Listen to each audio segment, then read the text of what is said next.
और चलिए अब बात करते हैं गुजरात की। गुजरात के नए मुख्यमंत्री भूपेंद्र पटेल आज शपथ ग्रहण करेंगे। बीजेपी ने एक बार फिर से चौंकाने वाला फैसला लेते हुए भूपेंद्र पटेल को गुजरात का सिंहासन सौंप दिया। लेकिन भूपेंद्र पटेल के सामने चुनौती बहुत बड़ी है। पटेल के सामने पाटीदार समाज को साधने के साथ साथ पार्टी के दिग्गज नेताओं को साथ लेकर चलना बड़ी चुनौती साबित होगी।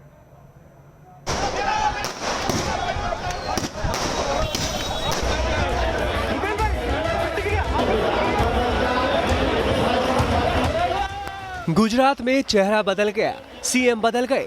24 घंटे में विजय रूपाणी पूर्व और भूपेंद्र पटेल वर्तमान सीएम हो गए। भूपेंद्र पटेल के नाम के ऐलान के साथ ही गुजरात में सीएम पद को लेकर चला आ रहा सस्पेंस खत्म हो गया।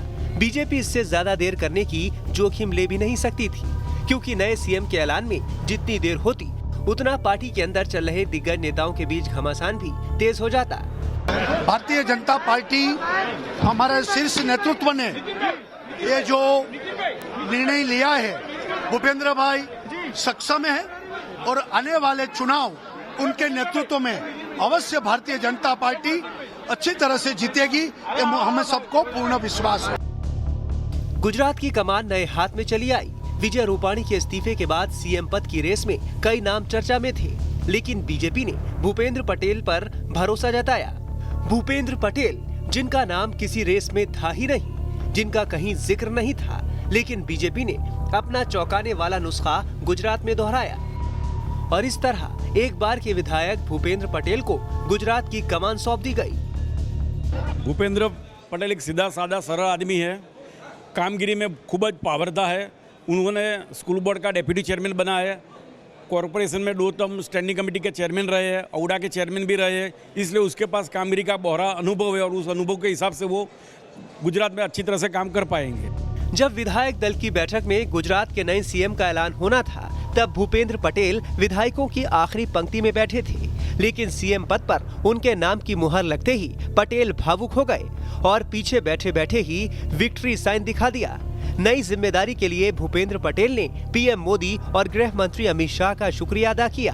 સૌપ્રથમ તો હું આપણા લોકલાડીલા વડાપ્રધાન માનनीय નરેન્દ્રભાઈ, हमारा अध्यक्ष श्री नड्डा साहेब, हमारा गांधीनगर लोक क्षेत्र અને કેન્દ્રના ગૃહમંત્રી અને સહકારિતા મંત્રી માનनीय અમિતભાઈ શાહ સાહેબનો જે મારા પર વિશ્વાસ મૂક્યો છે, એમનો હું ખૂબ ખૂબ આભાર માનું છું અને અમારી ગુજરાતની અમારા વડીલોએ જે મારા પર વિશ્વાસ મૂક્યો છે, સીઆર પાટીલ સાહેબ અને એમની ટીમ અને માન્ય વિજયભાઈ અને એમની ટીમે જે મારા પર વિશ્વાસ મૂક્યો છે, એ બધાનો હું ખૂબ ખૂબ હૃદયપૂર્વક આભાર માનું છું। भूपेंद्र पटेल पाटीदार समाज से आते हैं। 59 साल के भूपेंद्र भाई रजनीकांत पटेल 2017 में गुजरात की घाट लोडिया सीट से जीतकर पहली बार विधायक बने हैं। घाट लोडिया सीट से पूर्व सीएम आनंदीबेन पटेल चुनाव लड़ती आई थी। चुनाव में भूपेंद्र पटेल ने काफी बड़ी जीत हासिल की थी। अपने प्रतिद्वंदी को 1 लाख से ज्यादा वोट से हराया था। भूपेंद्र पटेल विधायक बनने से पहले नगर निगम की सियासत में सक्रिय थे। वो अहमदाबाद म्युनिसिपल कॉरपोरेशन की स्टैंडिंग कमेटी के चेयरमैन भी रह चुके हैं। इससे पहले Bhupendra Patel Ahmedabad urban development authority के चेयरमैन भी रहे हैं। बीजेपी आलाकमान ने भूपेंद्र पटेल के नाम के ऐलान के साथ मास्टर स्ट्रोक चल दिया है। भूपेंद्र पटेल के लिए अगली चुनौती विधानसभा चुनाव में पार्टी को जीत दिलाना है। हालांकि कांग्रेस ने भूपेंद्र पटेल के सीएम बनने पर तंज कसा है। भूपेंद्र पटेल को मैं शुभकामनाएं देता हूं, लेकिन भूपेंद्र पटेल जी को कॉरपोरेशन का मेयर बनने का भी अनुभव नहीं है।